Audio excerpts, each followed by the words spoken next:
Okay. Hi, everyone. Please bear with me as this is my first time doing a YouTube live. Just so that I know that people are in here, feel free to put a hello on the chat or some emojis in there. I hope everyone's had a good day so far.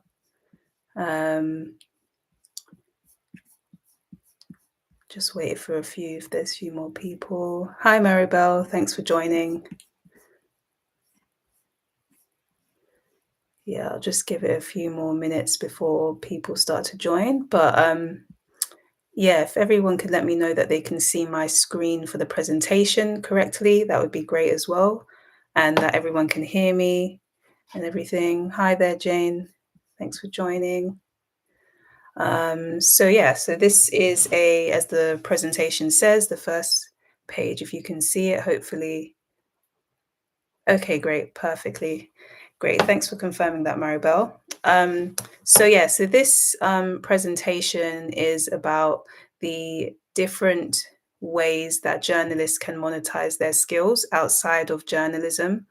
It does say freelance alternatives to journalism. I'm a freelancer, but it's also for full-time journalists who are looking to pivot completely to another industry on a full-time basis as well. So it's more so speaking about the different industries that you can join as a journalist and the transferable skills that kind of pivot over to there. So that's what this presentation will be about. Just to give a few more context as to how I'll do this. So I'll be going through the presentation that I'll have on Canva, and whilst I'm on the Canva, I might not go back onto the YouTube screen throughout the presentation. Just because of the way it's set up, it's a bit more difficult. But if you have any questions, feel free to put them in the chat. And then at the end of the presentation, I'll come back onto the YouTube live and address any questions that are there, and we'll take it from there. But as I said, please do bear with me as this is my first YouTube live. But yeah, I think we'll get ready to start.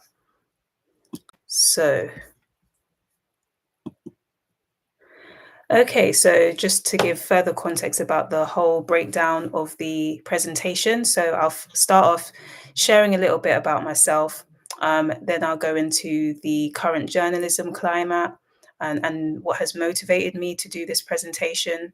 I'll then go into the different alternatives to journalism.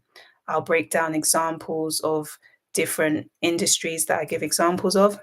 And then I'll do a summary of the benefits of these industries individually, and then we'll go to the Q&A, like I mentioned, which will be at the end. But as I said, please do feel free to put any questions you have throughout the presentation, and I'll look at that in the chat at the very end. So just to start, a little bit about me. My name is Maxine. I'm an author of the book Creativity with the Creator. And I'm also a freelance writer. I've been freelancing for 6 years now. And I've worked across journalism, copywriting, and content writing. Some of the bylines and publications in journalism that I've written for include The Independent, Business Insider, Refinery 29, Reach PLC, and a few more. And my debut book, Creativity with a Creator, was released October of last year. So I'm a Christian. I love Jesus. And so that was my debut book that was released in October of last year. Giving a bit more understanding about my work and the people I've worked with. So the 3 quotes on screen now are of testimonials of people that I've worked with. So if we start off here on the left-hand side, Tom Witter I worked with when I was doing a newsletter with The Rest Is Money. And so I successfully pitched to them to start up a newsletter for them. And so that's the review that he has working with me. And I also have a blog, which I'll probably go into a bit more later on. But I also have a blog for freelance creatives, which is part of the newsletter that you would have joined now. So that's Remy Reports. And I basically do blogs and newsletter posts helping freelance creatives in their career with relatability things, just to kind of create a community for freelancers. And throughout my time there, I have done a beginner freelancer e-course, and I've also offered one-to-one strategy calls with some freelancers, um, beginner freelancers in particular. And so Belita was one of the first people when I started my blog, um, who I connected with, and that's her review of me there. And then I've also done SEO blogging and email copywriting for brands, such as hair brands. When first started my freelancing journey, a lot of the clients I have were in the hair space. And so Salem is the founder of a natural hair brand called Root to Tip. And so I used to do her blogging and email copywriting. And so that's her review of me there. Okay, so let's get into the current journalism climate at the moment and, excuse me, what motivated me to do this presentation today. Um, so, um, Over the last few years, journalism has taken a few hard hits. As we see here, these are just a snippet of some of the things that are going on. So there's been a few publication closures. Bustle UK was a client that I was doing news shifts for quite regularly. But unfortunately, the UK side, the Bustle US team does still exist and the website exists, but the UK team unfortunately completely was cut off a few years ago. And they're not the only publication to have suffered from this. We know that Galdem is another publication that was particularly for minorities and was doing great work. They've done partnerships with The Guardian, and they've closed down. So a lot of publications have suffered recently from closures, unfortunately. Feel free to put a few more in the chat if there's any that you are aware of as well. And so this is leaving many journalists without any jobs. Sometimes it's very sudden. Some people find out on the day that they've no longer got a job. Relating to this also, there's budget cuts and layoffs that sometimes happen as well. That's been happening quite recently in journalism. So according to Press Gazette, 2024 saw at least 2,500 jobs cut in the UK and US media, and 8,000 in 2023. And so this is affecting both full-time and freelance journalists. For those who are full-time journalists, they're left in a position where they have no income. And for those who are freelance journalists, they have a reduced income, unfortunately, as well. So it's affecting both full-time and freelancers. And so that's kind of one of the reasons why I mentioned at the beginning this presentation can apply to those who are full-time and freelance journalists, because it's ultimately about finding somewhere to monetize your transferable skills. Another thing that happens in journalism, unfortunately, is there's been a lot of stagnant pay rates. I've spoken to some journalists who've been in the industry way longer than me, 20 years plus, and have echoed the same idea of like day rates or just payment fees for commissioned articles. Sometimes it hasn't increased much over the past few years, unfortunately. So this is another reason why many people are considering where can they use their skills elsewhere. Um, the average salary for a reporter in London is 25,827 per year.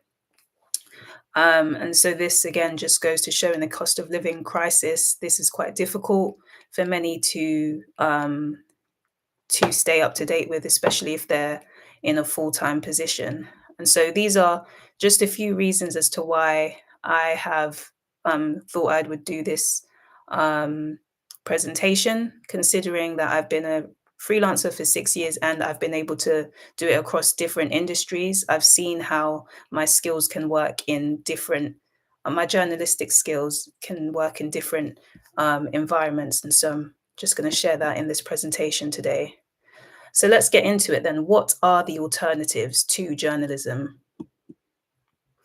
So this is probably one of the most popular alternatives, public relations.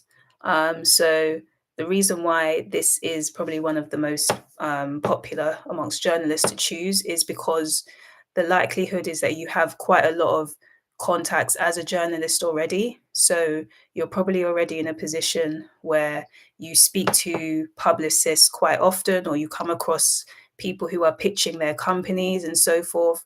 And so when you flip sides from a journalist to a publicist, you'll have contacts that you can reach out to ask if they need a publicist to represent them, and you've already got the advantage of having some contacts compared to someone else who is pivoting from another industry where they don't have as much, they're not as privy to that contact list.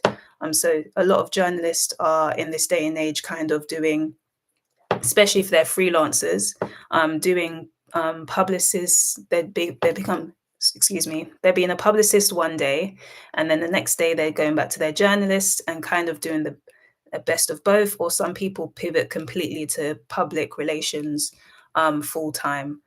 And so this is one of the ones that, as a journalist, you will likely is probably one of the popular ones. You also know what press releases are. You'll know what they're like from receiving them quite a lot. If you're a journalist, especially if you're on a news shift, you're probably used to your email being bombarded with loads of press releases or emails from publicists.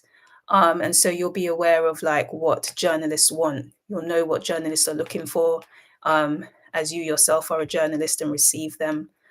So that puts you at an advantage again compared to someone else who isn't in the field of media and is pivoting to apply or gain a client in PR. And as I mentioned earlier as well, you have a portfolio of work working with publicists as well. So your contacts that you'll have, and you can kind of look back at your previous emails that you've received as a journalist and kind of reach out to people that way to see if they are in need of a publicist that you can take on that role. So the next industry that you can monetize your skills in as a journalist is content writing. And so, what is content writing? Content writing mainly consists of SEO blogs. SEO is search engine optimization. So, it's about writing blogs that help companies rank on the first page of Google, or rank high on Google, or any other search engine such as Google. But obviously, Google is the most popular one. And that's the thing that people tend to reach out to first. And so content writing can include blogs for websites, and blogs tend to be informative and educational, answering questions that Google searchers ask about a topic related to the company's website. So, for example, I'll go on to the next page shortly to give an example of an actual blog. But when you're writing blogs, you're creating content or creating blogs in relation to what people want to find an answer to on Google. So if you're in journalism, the reason why this is very closely related to journalism is because it seeks to inform and educate people. A lot of journalists' news shifts now are incorporating SEO just naturally into the content that they create. So if you have that type of SEO skill when you are pitching an SEO blog or becoming going into a field that requires you to do SEO blogs, you'll have that skill already. And if you don't, then it's something that you can pick up through. It's quite accessible now. There's a lot of courses now online to do that, some free courses as well. So it's pretty much a skill that you can pick up quite easily. And a lot of job descriptions as well are willing to teach people, even if they're not aware of it, to do that. And so the inform and educate side of it is very similar to journalism, because there's a lot of research that's required. And that's, if you're on a news shift, you're likely to have doing sometimes articles, 4 to 5 articles a day. Deadlines are required. And so you'll be used to doing a lot of research that is required in SEO blogging. You also have to do a lot of research in relation to your competitors of the brand that you're working for. So you'll have to do keyword research as well as write about the actual industry that the company that you're working from is for. So there's a lot of transferable skills there for bloggers.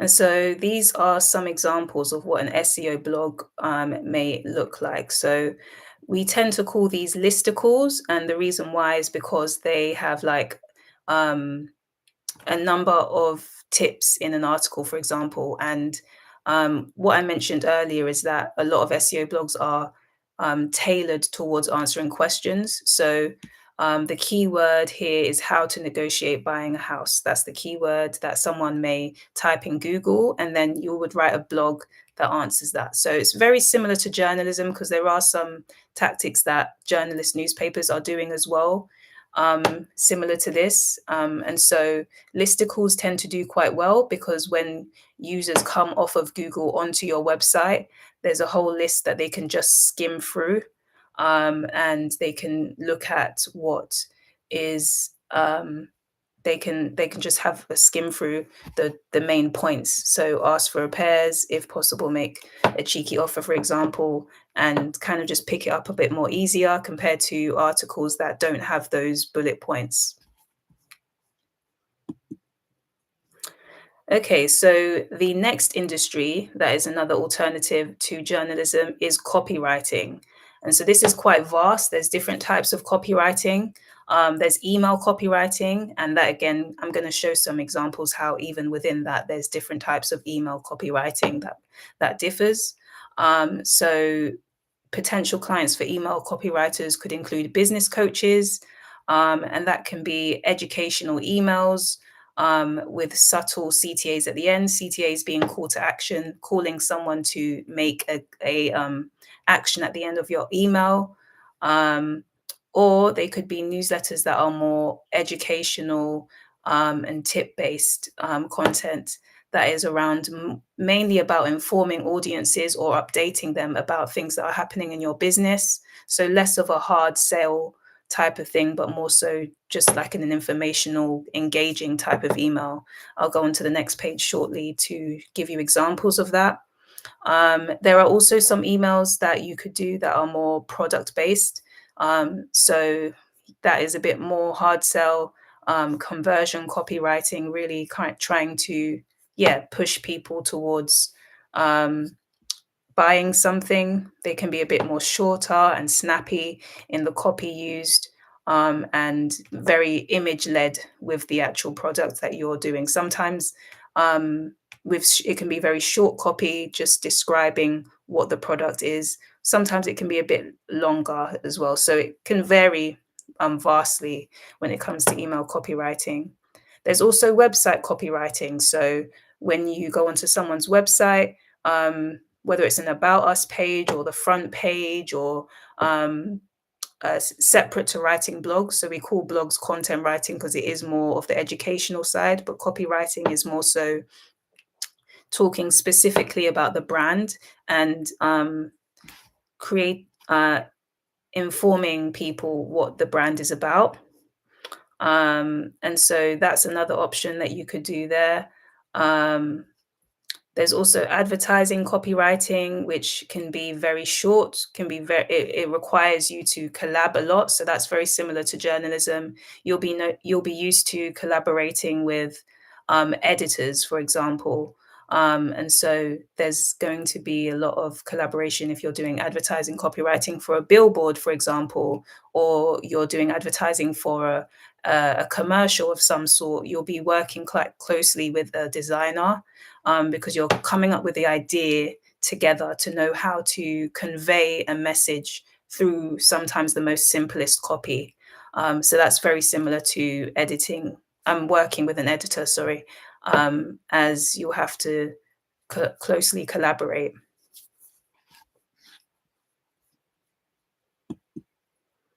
Okay, so these are some, I do apologize. It doesn't look like my uh, uh, image there is showing up for some reason, but I'll try my best to explain what it is. So on the left here, we have a simple snapshot of a product-based business. So the product-based business was a skincare product, and so the tone of it was very the client. She was an influencer, and she has quite an engaged young audience, and so the tone used in the language is very like informal. It's kind of very girly, feminine. And so I've kind of reflected that in the type of language I've used, using language such as bestie. But also I've added some informational points about the actual product and how it benefits them. But the overall email is quite a short email, quite to the point, simple, and not as in depth.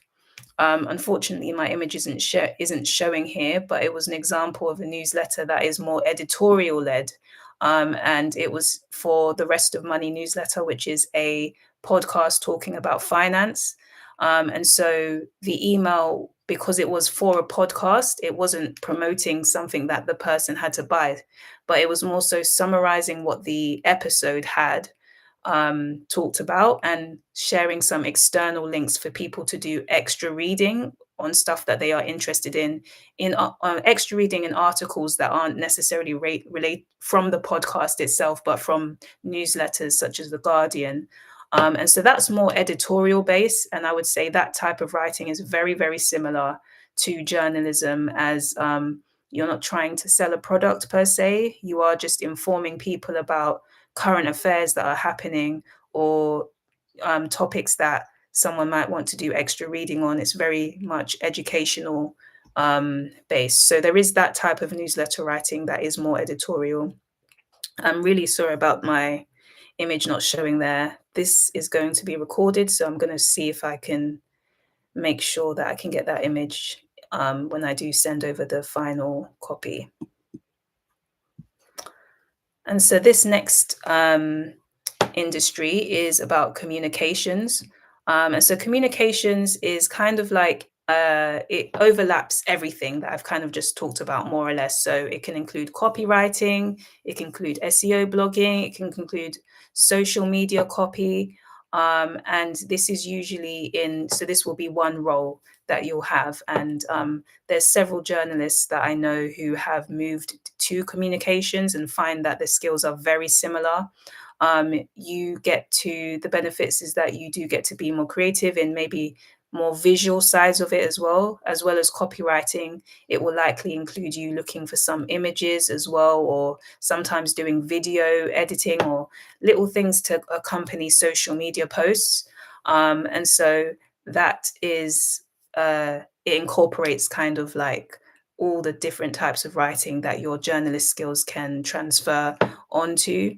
Understand the tonality of your the brand that you're working for will be key for this, because you will be doing different forms of writing, but you'll still need to be unified in the message that you're bringing and communicate the purpose or the tone of the brand when you are writing.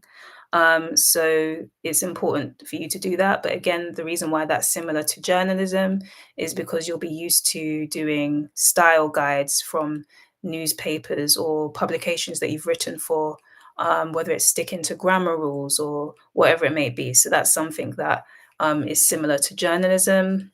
You also need to be organized, and depending on how senior, if you are in a full-time role, depending on your seniority, how senior you are, rather, in the role. Um, you will need to be more organized. A lot of communication roles, it might be mainly you being the main person to do all of that. And so you might have a lot of responsibility to that, or you may be leading a team that you have to kind of delegate things to. So it will require leadership. But if you are a freelancer and you are doing a communications role, there is that consulting element that you'll be able to have with your client. And so that is a benefit as well, to being a freelancer in particular. You can kind of shift and create the tone. If especially if they're a startup brand, you can be involved in how the tone comes across, and yeah, take note of the audience. Um, you also might also have some interviewing skills that you can put to practice in a communications role. If you're creating a piece of content where you're interviewing someone for the brand, you'll likely be used to doing this from journalism, and so that's another skill that's quite transferable for this type of industry. Okay, so personal blogging. This is something that I would say is more so passive income or something to have on a side hustle. It's possible to go full time with that, but that is something that definitely requires a lot of consistency at first before you can go full time. So I have a blog called Remy Reports, as I mentioned at the beginning. That is for freelance creatives, and there are different ways throughout the year. I think I started that in around 2020, I want to say 2019, I believe. And so throughout the years, I've monetized or been able to get different, yeah, monetized the blog in different ways.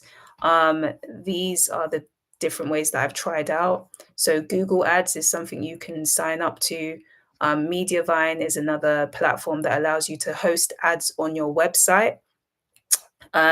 So usually you have to have a certain amount of followers, or you have to establish your website or your blog quite well before they accept you.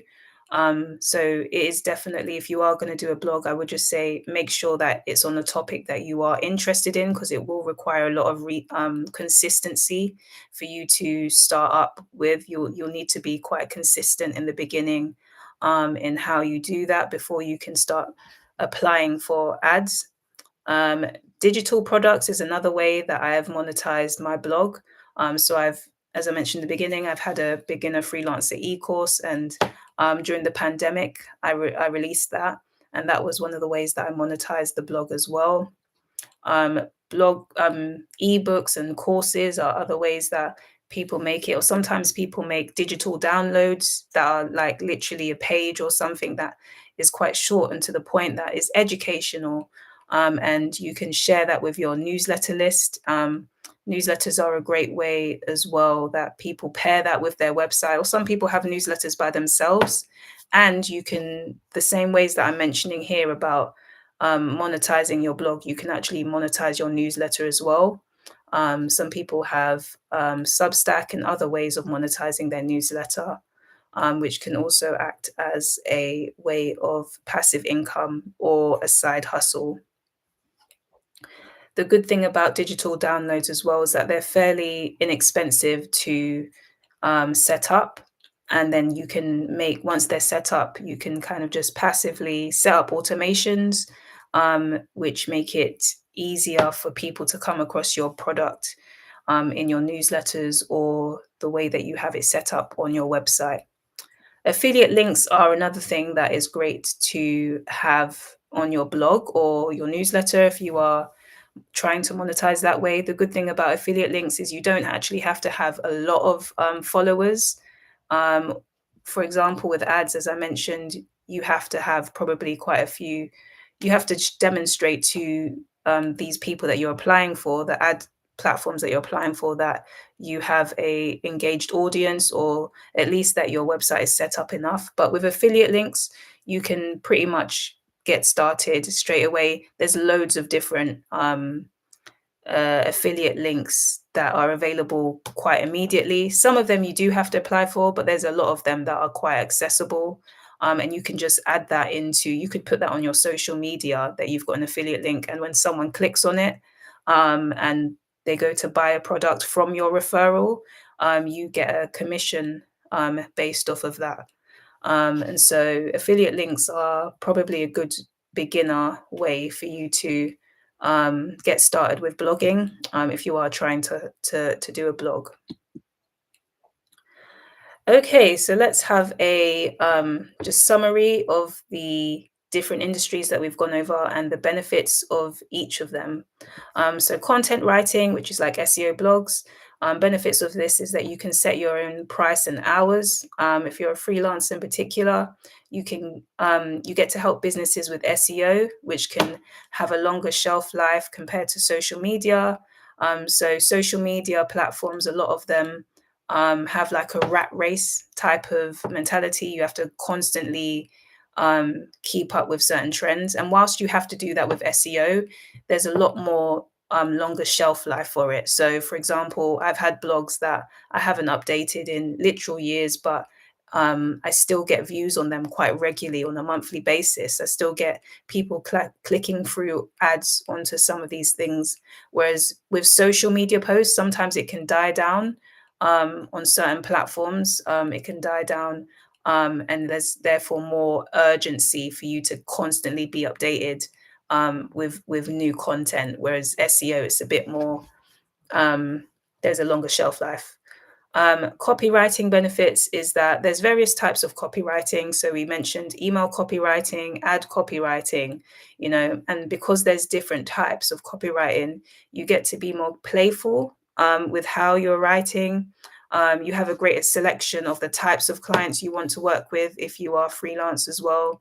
And even if you're a full-time copywriter, if you're in an agency, for example, you'll get different clients that you can also be quite playful with. The good thing about freelancing in particular is that you get to choose the type of clients you want to work with, and therefore you have more. If you want to do a niche, you get to work in a industry that you really enjoy, and just kind of stick to that type of writing or industry. And if you want to mix it up, you can do that as well. So that's the benefits of copywriting. It's very vast. Um, Personal blogging is that you get passive income, is a benefit of it. And you can also build a closer knit of community through your newsletter and blog and your followers. So the good thing about personal blogging is that you get to do a personal brand for yourself. You get to position yourself. People get to see you behind your work, and you can, and through connecting with those, through building your blog and building your brand, you create a community, which, especially if you're a freelancer, is very helpful because many of us work alone, and therefore having a sense of community really helps. I have, through me setting up Remy reports, I've connected with a few freelancers who I would now actually consider friends, and some of them have actually been clients before we got to the friendship level where we can just like share um, challenges in our industry, we can share knowledge with one another. And so that's the good thing about having a personal blog, is that people get to connect with you, and also benefit from the value that you share with your work. And so let's go over the benefits of freelancing in the fields of PR and communication. So with PR is that it's very, very similar to journalism. It's pretty much an easy pivot. You have a lot of contacts, or you should have a lot of contacts from journalism, and therefore it should be a bit easier for you to pivot.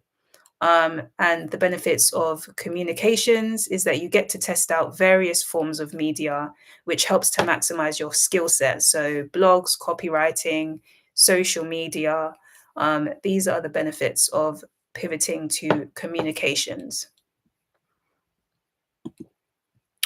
Okay, so that is the end of the presentation. I am now going to head back to YouTube so I can see if there's any questions. Okay. Anyone has any questions, feel free to pop them in the chat now. Um, whilst I'm waiting, I will just speak a little bit more about, Remy reports. So yeah, I would really think as well, if you are if you are not yet a freelancer and you are considering being a freelancer, I would recommend you to set up a blog. I know that some people say that, how do they get a client if they haven't got a portfolio of work yet? And so I'd recommend setting up a blog as early as you can. Through doing this, you are able to write about things that you are passionate about, or just kind of reflects what you want to do in your career. And so when you are pitching a client for someone, when you are pitching to a new client as a freelancer, you can show them your blog as examples of work. You can also, as I mentioned, your blog can be closely attached to your newsletter. So if you create an audience by yourself through blogging and through your personal brand and through your newsletters, you can share that with your client when you're pitching to them, and they can see the way that you're working, the way that you write, and they can also you can also share how you're able to connect with audiences and so forth. So the good thing about online digital spheres now is that you do get the opportunity to create your own brand and bring that to clients, should they ask to see examples of your work. So yeah, I do know that is something that people often ask about, how they can um, pitch to new clients if they don't yet have a portfolio. And obviously, if everyone is in here a journalist, which I'm guessing they are, you can obviously use examples of publications that you've written for when you're pitching to new clients as well. Articles that you've written for them to get a sense of your style. Testimonials are really good as well. So any editors that you've worked with in the past, you can ask them for a testimonial of how they've worked with you. LinkedIn is a great platform for that. There's a option at the end of a profile where you can give a recommendation to someone. So anyone who visits your profile can automatically see the recommendations that you've got. They can also see your experience in the past and so forth. So I'd really recommend utilizing LinkedIn. If there's one particular platform I would recommend, it's LinkedIn is great. You can do it through video form, you can do it through posts. There's also articles there. You can give expert industry advice as well on public articles that people can then come across your profile. So yeah, there's really a range of different ways that you can put yourself out there if you're unsure of how to present yourself as a freelancer in particular. Um, yeah, if anyone has any questions, I'll stay on for a few more minutes. Feel free to put them in the chat, and I will do my best to answer. Um, is there any particular field that stood out to anyone um, in the live that I've mentioned? So we've gone across PR, communications. Uh, what else have we done? I'm gonna have to go back. Yeah, so content writing, copywriting, personal blogging, PR, and communications. Is there any that particularly stood out to anyone? And if so, do feel free to share the reason. Okay, thanks, Maribel, for your question. Do you see journalism ever becoming profitable in the future again, or do you think it's never likely again? Well, yeah, that's a good question. I think it's quite hard to tell at the moment. Definitely, a lot of journalists are struggling at the moment, both freelance and full time. It's hard to see or to predict, I should say, what will happen in the future. I definitely think there should be some structures in place. It's a shame that a lot of minority writers as well are leaving, which means the more minority people who leave the space, it means that there's less diverse voices that are being shared in the industry, which means it's a one-sided story that's being told, which isn't great. So I definitely think if it was to change in the future, we do need to consider incorporating or championing um, minority groups, and those, or just stories that don't get told in the mainstream as much. And so I think that should be something that is considered in the future. Um, but yeah, if I'm honest, I think it's quite hard to predict. Um, I think another thing that is, this is just my personal opinion as well, but I think another thing that may have contributed to the decline of it is that there's a lot of social media reporting now. Unfortunately, some of it is fake news. A lot of people go to social media for their form of news now, and don't always verify it. So I think there is always going to be a need for official journalism reporting, because we need people who are reliable and who it's literally their job to fact check and not just report anything and share it on social media unverified. I think there's definitely always going to be a need for it, but in terms of it being something that is reliable, a reliable source of income, um, and also increases in income over time, is quite hard for me to predict at the moment. But yeah, I think that's a very good question. But I do think there's definitely always going to be a need for journalism. It's just about putting the right structures in place for that. But yeah, that's a great question.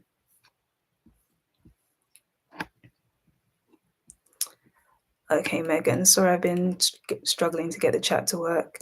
What would you say is the best way to decide which option is right for you? Should you try multiple or take a leap of faith? That's a great question. Yeah, I think maybe in the beginning, I think it would be good for you to maybe try a few different things that work for you. In the beginning, I started out in a niche because I would ask yourself the question actually, what is something that you are passionate about writing about, whether or not it was a job for you? So for me, in the beginning, black hair was something that I was really passionate about. I had newly become on my natural hair journey, and that's something that I wanted to educate others in the community who struggled like me with it. And so I intentionally reached out to black hair brands who offered natural hair products and did a lot of newsletter writing and blogging for them in that niche. And that's something I just naturally enjoyed. So I would say, ask yourself the question, what is something that you're passionate about writing about? Just in, or something that you do generally in your life, and then reach out to brands that are offering a product in that, offering a service in that, and then you can then tailor whether you want to do newsletter writing, or whether you want to do SEO blogs for them, or copywriting, and kind of go from there. So yeah, I would say, yeah, start by asking what you enjoy the most, and then kind of go from there to try out different services that may work for you. So I hope that helps. I hope the chat is working for other people as well. Please do let me know if, or put any reactions there. I think I'll stay on for a few more minutes if there's any other questions from anyone. I'll try and think of any other common questions as well.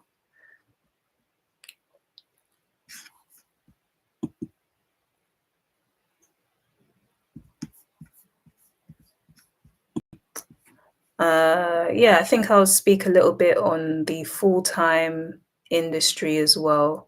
Um, Once you have your blog or portfolio set up, is it just a case of reaching out to places until someone accepts you? Is it quite difficult accepted? That's another good question. Yeah, so I think this is like a pitching question. So I think pitching has kind of evolved over time. I think in the beginning, and I've heard a few freelancers say this, in the beginning, cold pitching, which they would recommend, which is kind of like emailing, just sending out blind emails, that was a very big way that I was able to land clients. But I think now a lot of freelancers have flooded the industry because of journalism or other industries having like redundancies. And so we have to kind of diversify the way that we pitch. So as well as sending cold emails, so just reaching out blindly to a brand that you are considering working with, I would also recommend trying LinkedIn, like through LinkedIn messengers is quite useful. The reason why that's useful is that the people that you reach out to who are on that platform Sorry, my battery is quite low. I might have to put my charger in shortly. The reason why LinkedIn is quite useful is because they get to see if your photo when you're reaching out to them, so it feels a bit more personable that way, and they can also see your profile to see where you've reached, where you've worked previously, and the skill set that you have. Whereas when you're in email, sure, you can put in your link to previous work, um, but it's always helpful to see a face. So I've gained some clients through LinkedIn messaging in particular. So I would say try to do that as well. Also, building your own personal brand. So having a social media platform such as uh, Instagram or TikTok, somewhere where you're doing video or photos, indicating that you are kind of putting your personality forward as well as offering advice in your industry, can really help. And so I would say diversifying the way that you pitch to clients can really help. It can take a while. It definitely takes resilience. I think for freelancers, I definitely would say if you want to be a freelancer, resilience is just something that's needed as a foundation. And so I would just say you definitely just have to keep going. In the beginning, it might take a few times to get it, but it's worth it, I would say, when you do get that eventual client that you want to work with. There's also job posts. Facebook has different groups where they share freelancing opportunities. The first freelance client that I got was actually through a Facebook group that someone posted a freelance opportunity. And so there are definitely options there as well. But definitely in the beginning, and I think just throughout your career, consider the different ways that you can pitch and apply for freelance opportunities, nurture relationships with people. So connect with people online and kind of just focus on connecting with them first, and then them, even if there's not an opportunity straight away for you to work with them down the line, they might think of you because of the relationship that you've built, and then you can approach them, or they might think of you for a project that they have. So yeah, I would definitely say try to diversify the way that you're pitching to people, and yeah, just keep going at it. I think I honestly feel like journalists have so many transferable skills that um, there's some. I even saw like today, I think it was actually LinkedIn, the company LinkedIn was looking for a news writer. So, and a lot of the skills that they said in that job was so similar to journalism, very, very similar to journalism. And so a lot of industries are actually looking for, I've seen job roles that actually say ex-journalists. A lot of the skills are very transferable. So I think be encouraged that there are skills that you can use in your journalism in other industries that are pretty easy to pivot to, and will set you apart compared to someone else who is pivoting from a completely different industry. Okay, so if that's all the questions, I think I'm going to end the stream now. I am going to send out a link, a short form that will just, if you could send like feedback of how this live went, I'd be very grateful for that. It is my first YouTube live, so I am going to try to save it as well and record it, and I'll send out this recorded link if anyone wants to go back and have a look as well. Um, but yeah, so I'll share that in the newsletter that I'll send out in the next few minutes. But thank you everyone for joining, and I really hope that this live has been useful for you. And yeah, yes, thank you so much for your time. I do have, if you want to follow me on Instagram, my name is Remy Reports. Yep. So my name on Instagram is Remy Reports, and on LinkedIn it's Maxine Harrison. And if you want to have more, if you have any more questions about freelancing, I do have quite a few blog posts on my blog remyreports.com for you to look at.